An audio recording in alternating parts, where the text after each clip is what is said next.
Donc, est-ce que les OGM sont confinés? Ça, les tests sont effectués sur les denrées alimentaires chaque année. On voit que sur les 141 échantillons, on a 26 échantillons, donc le 4% qui ont été testés positifs, dont 5 produits bio. Ces 5 produits bio étaient testés positifs, un soja résistant au glyphosate qui est autorisé en Suisse à la consommation et qui est vendu par la firme Monsanto. Et là, vous avez donc le détail des autres. Voilà, des filières qui ne sont pas forcément sous contrôle. Fourrage transgénique pour les animaux, on n'en importe pas en Suisse. Ici, on a la contamination des fourrages des denrées alimentaires, mais sous forme de pourcentage. Donc voilà, ça n'apporte pas beaucoup plus. Contamination environnementale. Voilà, on a été à l'origine d'un petit projet qui voulait éventuellement déceler la présence de colza transgénique sur les voies ferrées en Suisse.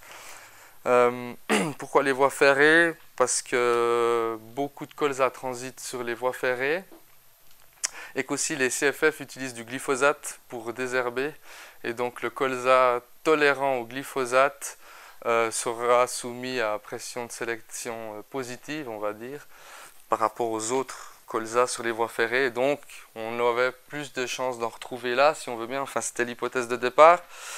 Et donc on en a trouvé. Donc voilà, ça c'est des plantes transgéniques qui poussent sur la gare de Lugano.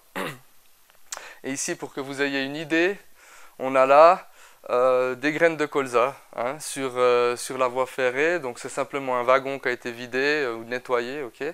Ici on a la première génération de plantules, donc les graines qui germent.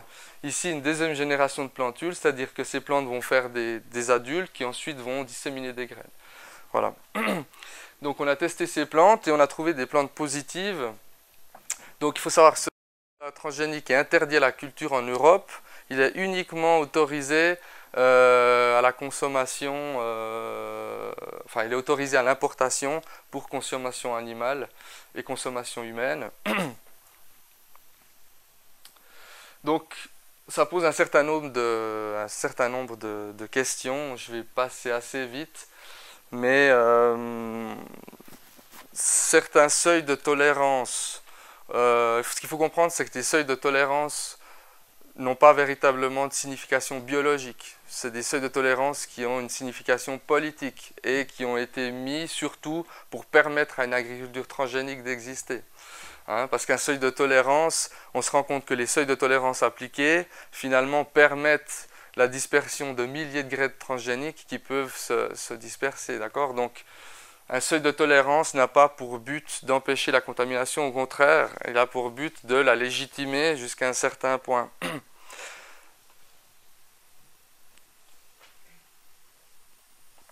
Donc voilà, dispersion avec croisement par la flore sauvage. Il faut savoir que sur les voies ferrées, on a 4 espèces qui peuvent se croiser avec le colza. 4 espèces sauvages qui croissent exactement dans le même milieu. Et donc justement que le confinement, c'est ça qu'il faut bien comprendre, c'est que ce confinement il est absolument impossible. C'est-à-dire que la graine et le pollen, c'est des adaptations qui ont été développées au cours de millions d'années d'évolution, et le but c'est de disperser les gènes.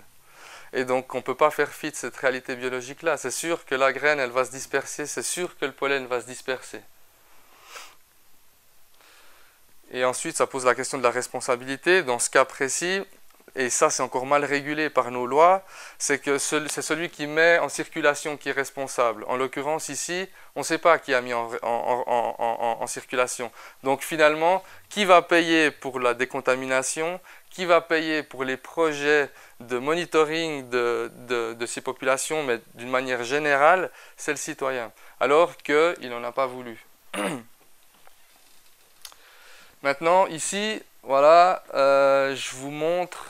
Donc ce qu'il faut savoir, c'est que nous, on a signalé la présence de ces plantes transgéniques à l'Office fédéral de l'environnement. L'Office fédéral de l'environnement légalement est obligé d'avoir un monitoring qui est mis en place. Et donc eux font aussi des tests.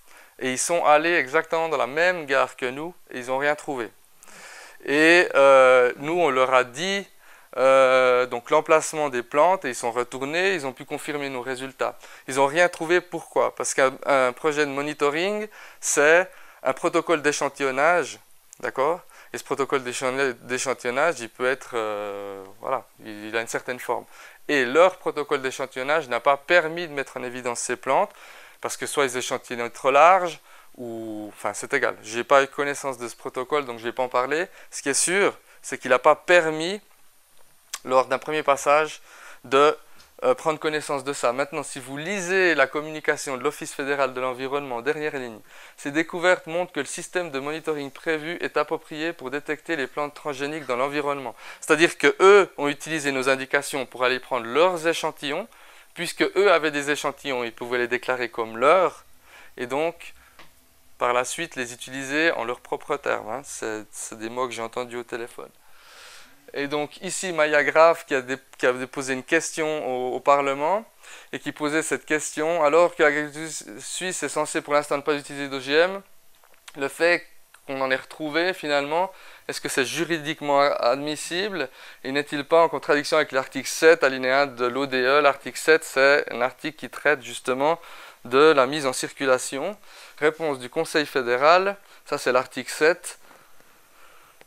L'événement montre que le volet analytique du système de monitoring fonctionne correctement et constitue une mesure judicieuse pour déceler précocement toute dissémination d'OGM dans l'environnement et contrer efficacement une propagation incontrôlée. Ce qu'il faut savoir, c'est que dans l'ODE, ce qui est primordial, c'est la dispersion incontrôlée. C'est ça qui est régulé, c'est-à-dire qu'on peut mettre en circulation, mais on doit empêcher toute dispersion non contrôlée. C'est pour ça qu'on a un monitoring, parce que ça permet de contrôler. Okay? Donc c'est pour ça qu'on insiste sur le fait que le monitoring contrôle. En statistique, on appelle ça une erreur de type 2, c'est-à-dire que quand on a une erreur de type 2, c'est détection de faux positifs. C'est-à-dire penser qu'un système permet de détecter quelque chose alors qu'il ne le permet pas. Et c'est exactement l'erreur que l'OFEV est en train de faire consciemment ou inconsciemment. Je ne sais rien.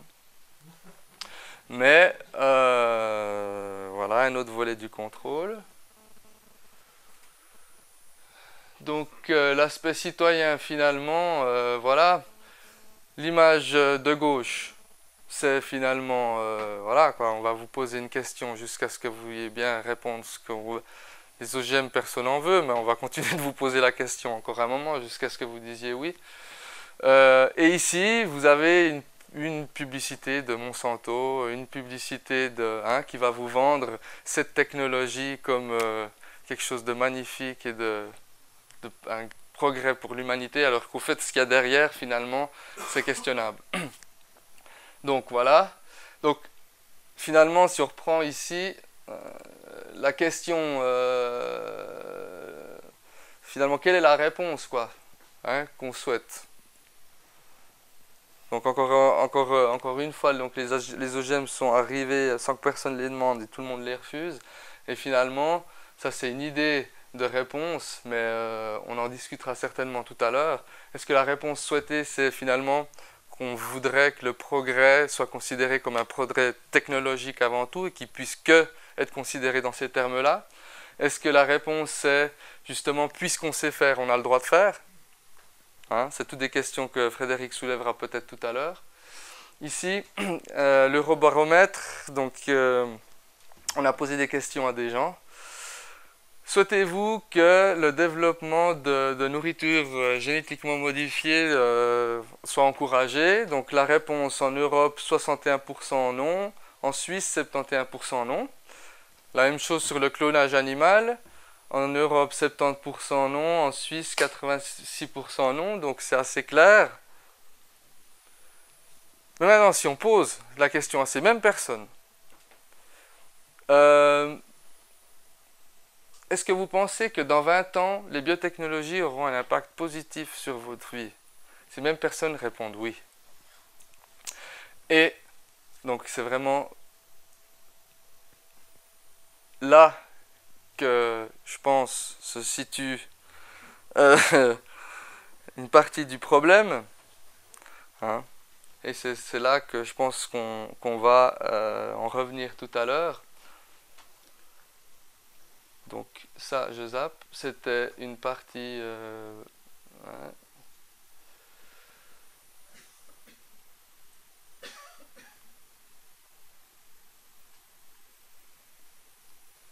Voilà. Attends, j'en ai peut-être loupé une.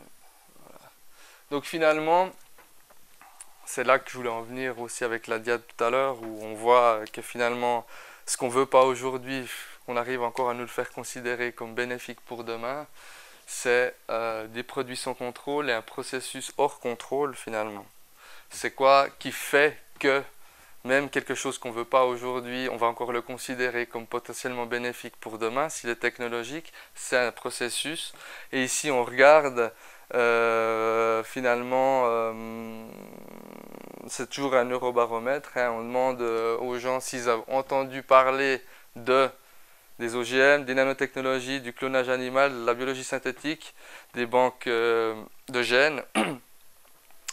Et on remarque que, bon, pour certains thèmes, on en a quand même entendu parler, mais que finalement, les OGM aujourd'hui, c'est démodé, et il y a énormément de thèmes qui arrivent derrière, technologiques, et les gens ne savent même pas ce que c'est.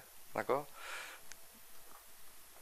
Et donc, c'est juste comme ça que je ferai le lien avec ce dont va parler Frédéric.